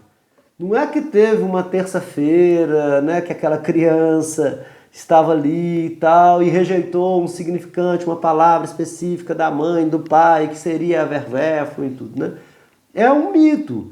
Assim, ó, tem algum significante ordenador dessa cadeia, significante, né, que faz o sujeito entrar no simbólico, que falta no psicótico. Então ele diz assim, o que lhes conto é também um mito. Ele está dizendo, né? Pois não creio de modo algum que haja em parte alguma um momento, uma etapa em que o sujeito adquire em primeiro lugar o significante primitivo e que depois disso o jogo das significações é introduzido. Lacan não está dizendo que existe um momento que aquele significante entra e organiza. É um mito. Mas alguns significantes, alguns acontecimentos ordenam essa cadeia, esse gozo ali do psicótico, que é da criança, né? E faz essa passagem, né, vamos dizer assim, de uma estrutura que poderia ser psicótica para a entrada na neurose, para a entrada no simbólico. Então é um mito, né, essa Verwerfung. E aí o Lacan vai aos poucos, durante o seminário 3, ele vai fazendo essa tradução da Verwerfung, até chegar fora a oclusão, e aí a gente vão tentar entender como que ele chega nessa palavra, né? Então, primeiro isso, ele tira Verwerfung do Homem dos Lobos. Tem um texto dele que chama Comentário uma resposta ao comentário de Jean Hippolyte, né, que é um cara que faz um comentário durante o seminário, e ele escreve 2 textos referindo a esse comentário sobre denegação, negação, ververfo, né? São textos também importantes, tá, gente? Para a gente falar sobre psicose nesse momento do Freud. Mas nesse texto ele diz isso, ele diz assim, eu me apoderei da palavra, né? Eu peguei a palavra ververfo do Freud, estava ali, tirei ela e fiz um uso próprio dela, inclusive uma tradução própria, né? Mas ele tira do Homem dos Lobos, tá? Nesse momento que o Freud diz, né, em alemão, né? Ein Vertrag ist etwas anderes, não sei como é que pronuncia, né? Als ein Verwerf, né? Uma Vertrag, um recalque, é algo diferente, é algo mais, algo distinto do que uma Verwerf, do que uma rejeição, do que uma supressão, do que uma exclusão, do que algo que bane, assim, né? E aí o Lacan sugere, então, traduzir Verwerf. Ele não contextualiza muito bem lá no seminário, pelo menos nos textos, né, clássicos, assim, não sei se lá do seminário mesmo, né, ao vivo ele entra um pouco mais, mas ele não fala muito bem de onde ele tira, né, Verwerf, né.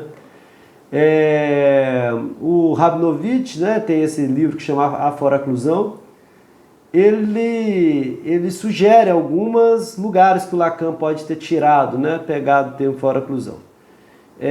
Primeiro, foraclusão era um termo, vamos dizer assim, do uso corrente, do uso comum na língua francesa, que depois vai ser adaptado para o jurídico, né? Mas no uso corrente significa excluir, privar, expulsar, impedir, banir, omitir, cortar, prender do lado de fora. Aí ele vai, né, e aí o Rabinovich vai tirar todas algumas consequências dessas outras palavras que podem ter esperado Lacan, né? Inclusive o livro dele chama A Foraclusão, presos do lado de fora, né? Porque foraclusão também significa isso, prender do lado de fora, né? Do lado de fora do que, se a gente fosse pensar? Fora do simbólico, para o Lacan, seria, né, prender do lado de fora do simbólico. O recalque não prenderia do lado de fora do simbólico, embora às vezes a gente tenha essa ideia, né, que o recalque prende lá no inconsciente. Lacan vai argumentar que não. O recalque não prende nada. Ele simboliza, ele metaforiza, né? Aquilo que está lá no inconsciente está no consciente também, só que metaforizado, no simbólico, no retorno recalcado. Então, é um primeiro argumento, né? A gente poderia pensar que foraclusão vem dessas palavras aí, excluir, privar, expulsar. Mas o Lacan parece usar muito foraclusão no sentido que tem no direito francês. O que significa foracluir no direito francês? É algo semelhante ao que em português, né, no Brasil, a gente tem como prescrição. Ou seja, um crime que aconteceu há muitos anos atrás, vai passando um tempo, ele perde, ele não existe no ordenamento jurídico mais. Ele foi prescrito. Os juristas não estão dizendo que aquele crime não aconteceu, né? Você pode provar, olha, aconteceu. Foi há 30 anos atrás esse crime, só que ele prescreveu, ele não existe. No ordenamento jurídico, ou seja, no corpo simbólico do direito, esse crime não existe. A gente não vai levar... Então ele continua existindo, fora do ordenamento jurídico, fora do simbólico. Preso do lado de fora, para usar a expressão do Rabinovich. Está preso do lado de fora. Está fora desse universo jurídico, desse simbólico. Entendeu? Então tem uma segunda fonte que a gente pode pensar. O Lacan tirou foraclusão daí também, né? E uma terceira é da gramática, né? Então existe alguns teóricos, e entre eles 2 que o Lacan costumava citar. Então Lacan conhecia esse livro, tá? Do Jacques Damouret e do Eduardo Pichon, que chama Das Palavras ao Pensamento, ensaio da gramática da língua francesa, e que o Lacan pode ter tirado foraclusão daí também. Porque quando o Damouret e o Pichon estão discutindo a negação em francês, né, porque como que a construção da negação em francês acontece? Ela acontece com 2 elementos. A negação no francês precisa de 2 elementos. Ela sempre vai precisar do ne e mais um complemento, que muitas vezes é pá. Né? Então, por exemplo, só dando um exemplo aí, tá, gente? Vou também aprofundar nisso, mas só para vocês entenderem o que o Damo Reto e o Pichon chamam aí de fora-clusão. Então, por exemplo, na frase eu não me arrependo, não é só assim, je ne regrette, né? Mais ou menos assim, né? Eu não arrependo. Seria em português assim, eu não arrependo. A gente não tem um complemento, né? Não precisa do complemento. No francês você precisa de um complemento. Então, quando você faz je ne regrette pas, você está dizendo eu não arrependo. Mas precisa do pas. Tá? Esse pas, precisa do ne e precisa do pas. Mas não precisa, melhor, não precisa ser o pas, precisa de um complemento. Pode ser je ne regrette jamais, por exemplo. Eu não arrependo nunca, eu nunca me arrependo. Ou, né, peguei esse exemplo justamente por conta da música de Edith Piaf, né? Je ne regrette rien. Né? Ou seja, também não sei se a pronúncia é exatamente assim, mas eu não arrependo de nada. Então pode ser nada, pode ser nunca, ou pode ser o pas. Mas precisa de um complemento. Precisa do ne e mais um complemento. Esse complemento, esses estudiosos da gramática francesa vão chamar de um complemento fora-clusivo. Aquele que fora-clui, aquele que, vamos dizer assim, reforça a negação, complementa a negação. Pode ser daí também que o Lacan tirou fora-clusão. Tá? Então pode ser da gramática, pode ser do uso corrente, pode ser do ordenamento jurídico, pode ser dos três. Tá? Lacan tinha conhecimento desses três campos, então pode ser dos três. Então Lacan sugere, lá no final do seminário 3, ele usa verbo sem traduzir, às vezes traduzindo por rejete, né, por rejeição, mas a maioria das vezes usando o termo em alemão mesmo. E aí lá no final do seminário 3, ele resolve traduzir verbo por fora-clusão. O que significa fora-clusão? Forclusion, né, em francês. A gente aportuguesou, né? O que significa fora-clusão? Pode ser prescrever, pode ser banir, pode ser rejeitar, pode ser reforçar a negação, como no caso gramatical aí, pode ser prender do lado de fora. Mas como que esse conceito vai entrar na gramática, vamos dizer assim, lacaniana, né? no ensino lacaniano? Deixar de fora do simbólico. Não introduzir no simbólico. Fora-cluir é não simbolizar. Mais ou menos assim, fora-cluir é não colocar no âmbito simbólico. É deixar no real. Né? E aí isso vai retornar no real também, como a gente vai ver. E aí chegamos então, finalmente, né, na questão preliminar, que era o objetivo aí da aula de hoje. Qual é a questão preliminar a todo tratamento possível da psicose? Texto de 57, 58, né? Dezembro, janeiro ali do ano 57, 58, né? Qual vai ser a questão preliminar? Ou seja, para a psicanálise se debruçar sobre psicose, ela tem que levar em consideração, segundo Lacan, que o psicótico ele tem uma fora-clusão de um significante específico. Que significante é esse? O Lacan vai nomear, por conta do caso Schreiber, por conta do Édipo freudiano, ele vai nomear de nome do pai. Que significante é esse o nome do pai? É um mito, lembre, que é um mito como se envolvesse um significante, fosse um único significante, algum ordenamento que coloca o sujeito no simbólico, que faz o sujeito recalcar, que faz o sujeito simbolizar, que faz o sujeito entrar no campo do grande outro. Né? Então, o Lacan, né, nesse texto, 57, 58, ele escreve assim, que é praticamente um resumo do seminário 3, né, com alguns avanços, algumas reconsiderações, né, principalmente estudando o caso Schreiber, que é o final do seminário 3 também. Então esse texto Lacan escreve assim: é num acidente desse registro e do que nele se realiza, a saber, na foraclusão do nome do pai no lugar do outro e no fracasso da metáfora paterna, essa metáfora, né, paterna, que incide lá no esquema L, vocês vão lembrar que é o outro incidido no Moá, né, que apontamos a falha que confere à psicose sua condição essencial, com a estrutura que a separa da neurose. Então, o que difere a neurose da psicose para o Lacan é que na psicose há uma rejeição, uma foraclusão de algum significante que colocaria o sujeito no simbólico. Ele chama esse significante de nome do pai, pensando justamente na castração, na palavra do pai que aparece aí no Édipo freudiano. Essa formulação que trazemos aqui como uma questão preliminar a todo tratamento possível da psicose prossegue sua dialética. Porém, nós a deteremos aqui. Então, eu termino o texto, né, de 57 e 58, dizendo assim, essa é a questão preliminar. Agora, a gente precisa desdobrar isso, pensar quais os efeitos clínicos disso, né, e outras coisas.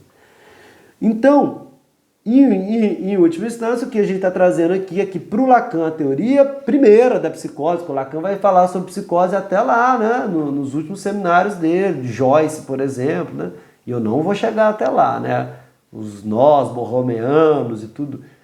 A primeira teoria dos anos 50, vou parar aqui nos anos 50, né, a primeira teoria do Lacan, né, que vai ali até 60 pelo menos, né, a primeira teoria do Lacan da psicose é que na psicose há a foraclusão, ou seja, deixar do lado de fora, fora do simbólico, prescrever. Por que prescrever, né? Porque passou o tempo, né? Ou seja, ali há algo que deveria acontecer no Édipo, né? Não dá para um sujeito psicótico com 30 anos, né, a gente chegar e falar assim, olha, agora vai incidir o nome do pai. Então, pelo menos nesse momento da obra freudiana, ele está dizendo assim, olha, não dá, né, prescreveu, passou o tempo. Né? Depois ele vai pensar que há, vamos dizer assim, amarrações possíveis. Né? Há outros significantes que podem amarrar esse real, né, esse jogo aí, né, imaginário e tudo, né, que funcionaria como o nome do pai, né, mas por enquanto o que ele tem é isso. Na psicose é a foraclusão do nome do pai no lugar do outro, ou seja, não tem essa entrada no simbólico. Não é que o psicótico, tá, gente, não possa simbolizar de maneira alguma, ou que o simbólico não existe para ele, né, que é só real e imaginário, né, mas é uma falha que o Lacan coloca aí, né? A falha que confere à psicose sua condição essencial. Há uma dificuldade nessa ascensão ao simbólico.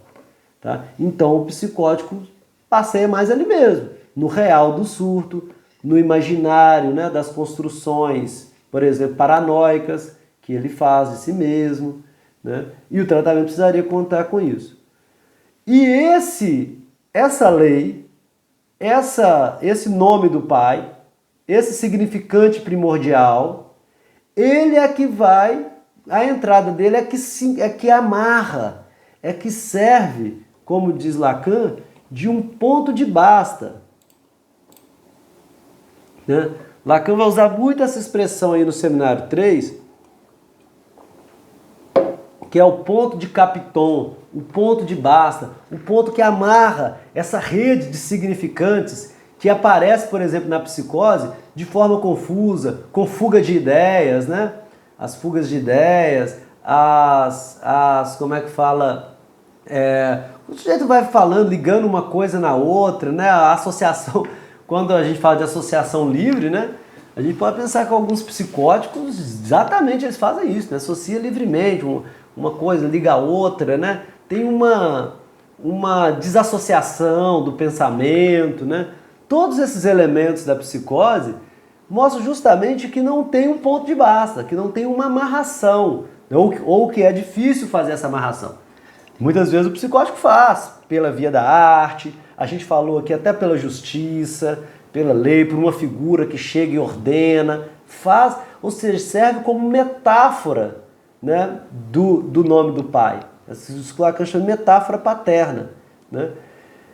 Isso é o ponto de basta, ponto de Capiton. Por que o Lacan chama de ponto de Capiton? O ponto de Capiton é esse ponto, até coloquei, né, uma imagenzinha da almofada aí, que é esse ponto que amarra, né, na costura aí, você pega a almofada, você vai ligando as linhas e tem esse botão do meio, né, que é colocado no meio, onde prende, onde amarra esses significantes que estão livres, que o Lacan chama de enxame de S1. Por que ele chama de enxame de S1, né? Enxame de significantes, né? E aí enxame também dá essa homofonia no francês de S1, né? Como se fosse S1, né? Um enxame de significantes, um enxame de S1. Porque eles não ligam, o enxame é como se fosse um tanto de significantes soltos, né? Que fazem associações, mas associações confusas, que não fazem esse ponto de Capiton, esse ponto de basta, que dá essa impressão para o neurótico, né, da gente ter construído um sentido, da gente ter chegado a um acordo, né? Então na psicose isso fica muito mais solto. A não ser na paranoia, por exemplo, que faz essa amarração, mas não pela via do simbólico, pela via imaginária. Então o Lacan escreve assim no Seminário 3, né, aí já mais para o final, né? Porque esse esquema mínimo da experiência humana que Freud nos deu no Complexo de Édipo conserva para nós seu valor irredutível e, no entanto, enigmático, né? Então Lacan está relendo o Édipo. Mas por que ele conserva para nós ainda algum valor? Porque o Lacan vai ser, de certa maneira, crítico também ao Édipo freudiano. E ele diz assim, se não é porque a noção do pai, muito próximo daquela de temor a Deus, então pai, Deus, né? A gente está falando da justiça, né? Lhe dá o elemento mais sensível na experiência do que chamei o ponto de basta entre o significante e o significado. Para produzir o significado é preciso um ponto de basta.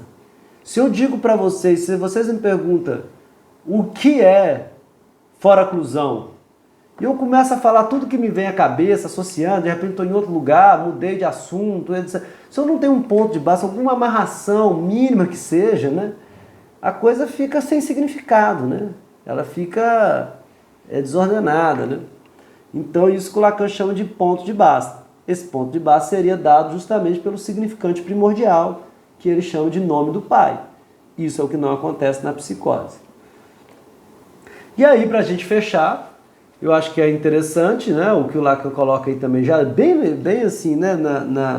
Na conclusão dessas discussões sobre o significante, né? Sobre a fora-clusão, né? Do nome do pai, o Lacan coloca assim, então é como se faltasse para o psicótico, eu acho interessante essa metáfora, é como se faltasse para o psicótico a estrada principal, né? Porque no neurótico ele vai pela estrada principal, que é, vamos dizer assim, o feijão com arroz dessa organização, que é o nome do pai. Um significante que vem, ordena as coisas, coloca o sujeito no simbólico, recalca o resto, né? E aí o sujeito passa a simbolizar os seus sintomas, os seus desejos inconscientes, né? Que é recalcar, para Lacan, é sinônimo de simbolizar. Recalcar é simbolizar. Então, quando eu digo que recalca os desejos inconscientes, eu estou dizendo que ele simboliza os desejos inconscientes. Ele coloca, ele não prende do lado de fora, ele coloca do lado de dentro do simbólico. Então, Lacan chama isso de uma estrada principal. O neurótico pode ir pela estrada principal. Isso não significa que o neurótico é mais, vamos dizer assim, normal do que o psicótico. Para a psicanálise, esse conceito de normal não vai ser exatamente um bom operador, embora o Lacan use no Seminário 3, e vai dizer assim, que o que difere um psicótico do sujeito normal é que o psicótico é invadido, né, pelo seu inconsciente, pelo seu mundo interior e tudo. Ele usa essa expressão normal, mas não é um bom operador, né? A gente está falando de modos de funcionamento mental, de estruturas, né? Então não é que o neurótico necessariamente sofra menos, vai variar de cada experiência, né? Mas o que o Lacan está dizendo é que tem uma tendência do neurótico a se organizar dentro desse universo do nome do pai, do universo simbólico, né? Se angustiar ali dentro, resolver suas questões ali dentro, enquanto o psicótico não teria o que o Lacan chama aí de uma estrada principal. Então Lacan diz assim, o significante ser pai, ou seja, o significante nome do pai, porque o ser pai significa, principalmente por Schreiber, tá? Ele está analisando nesse momento o caso Schreiber, então o significante ser pai é o que constitui a estrada principal entre as relações sexuais com uma mulher. Então o Schreiber, ele entra aí, né, nessa relação com uma mulher pensando o que é ser pai. E aí ele não conseguia ser pai, né? Tem todo esse drama aí do conjugal do Schreiber, que é não conseguir ter filhos, né?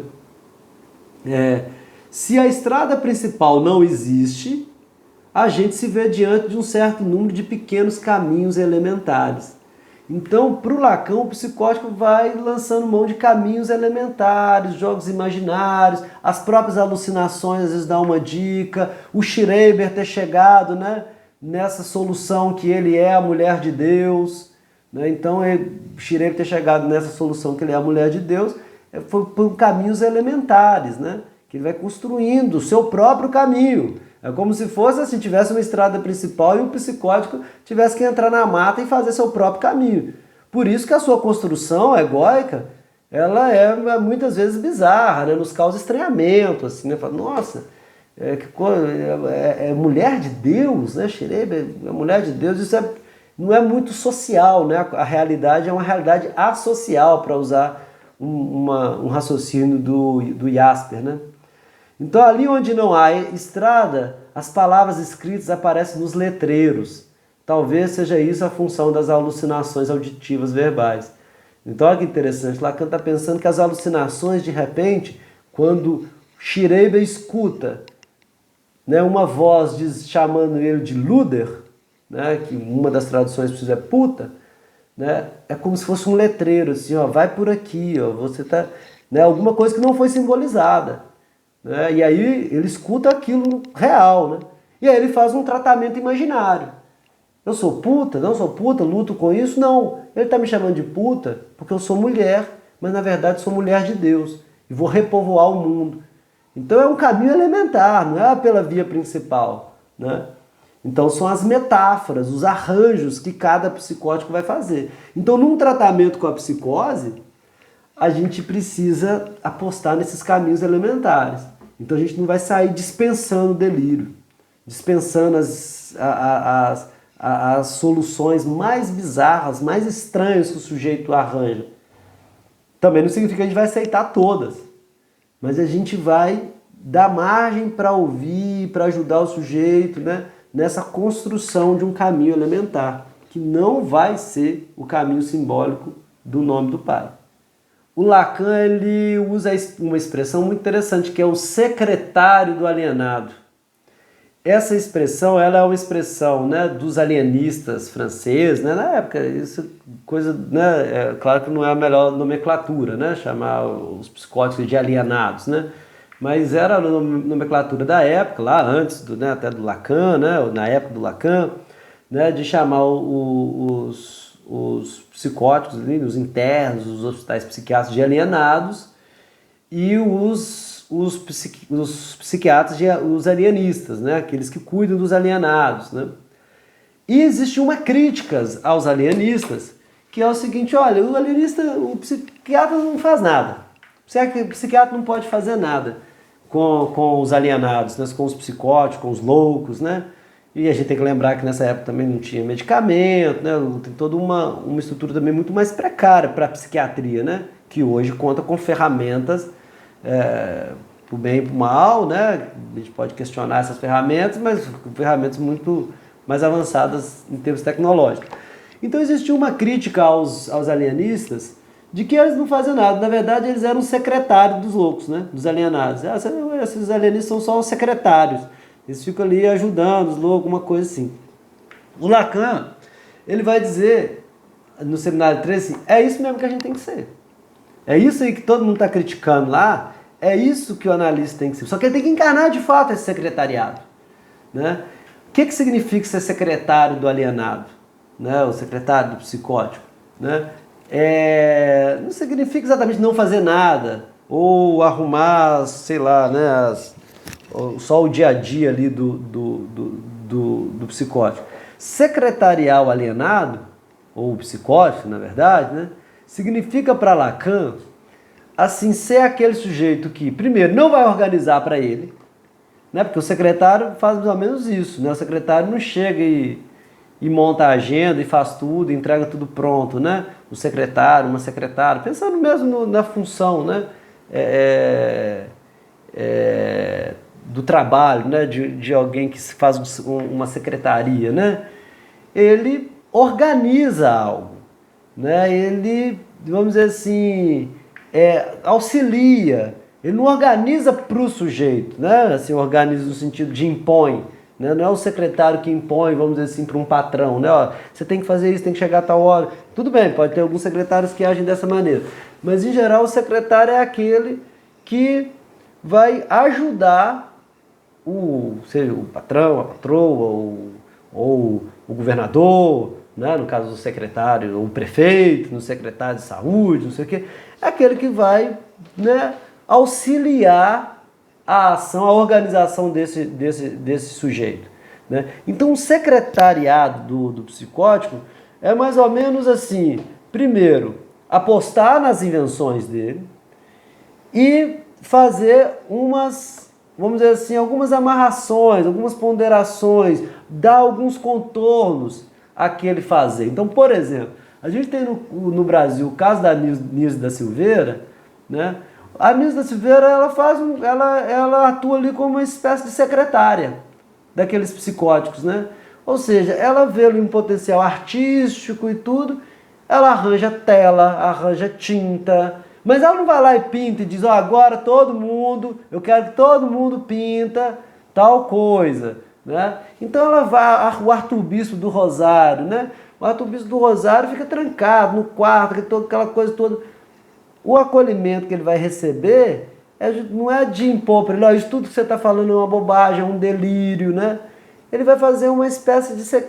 Ele vai ser secretariado, né? Vai falar, como é que você pode expor isso no museu, né? Não é o objetivo dele, mas como é que você pode dar uma vazão para essas organizações, né?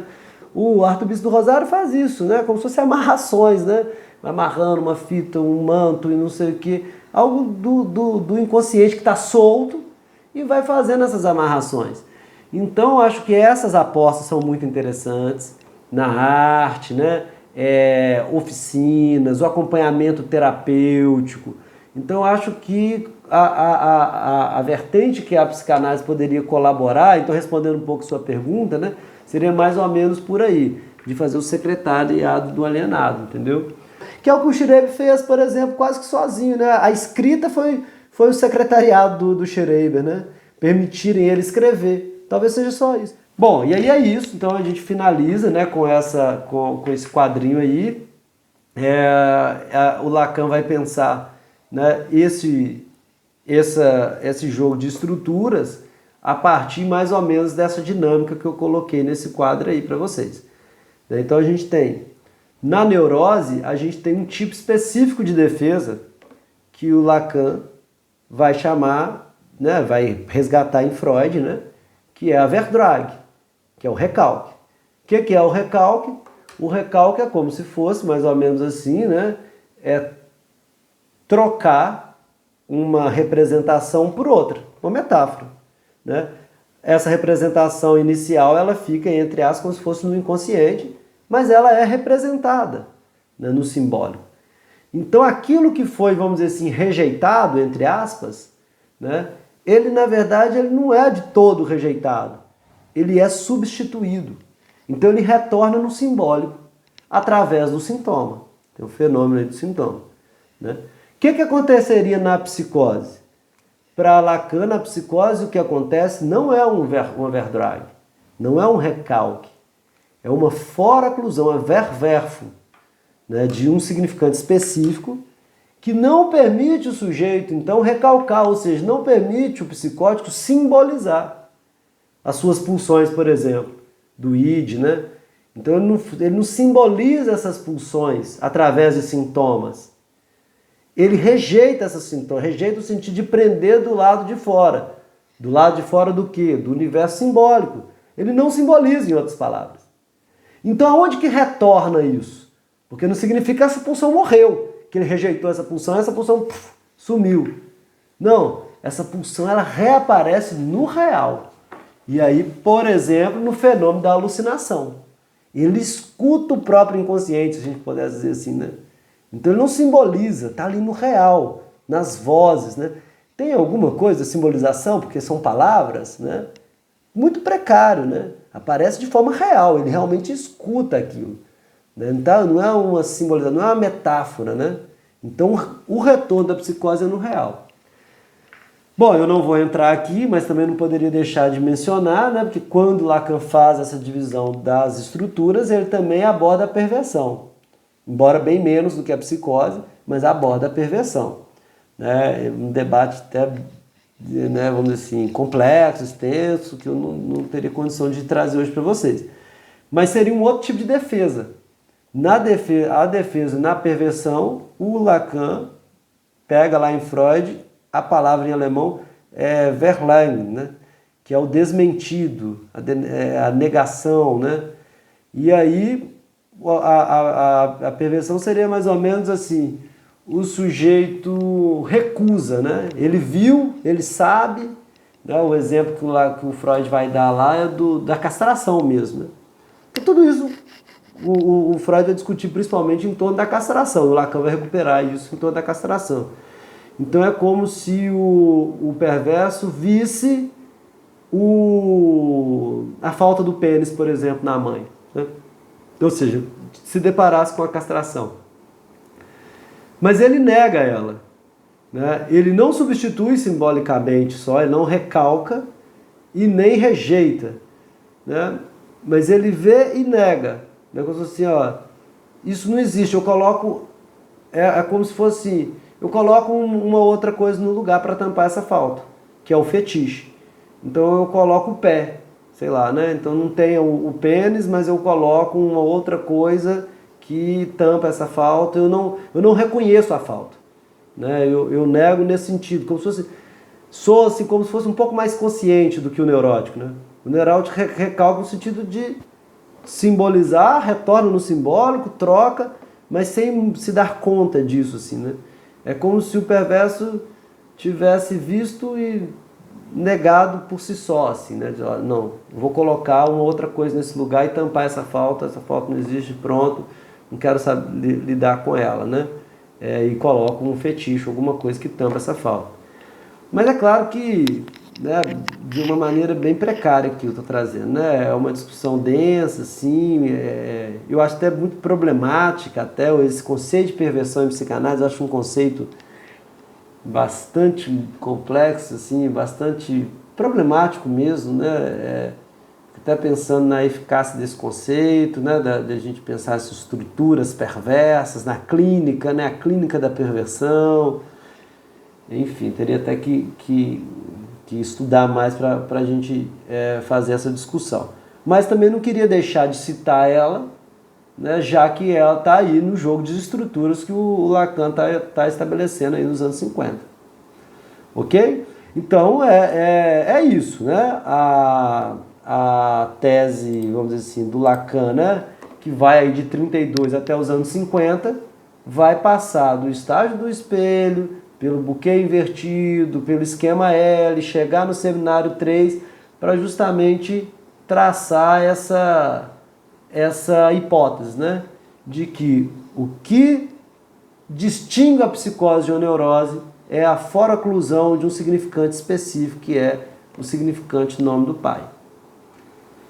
E aí, né, vamos ficar por aqui hoje, né? Depois a gente vai avançar em outros temas do Lacan e talvez retornar também em alguns temas da psicose.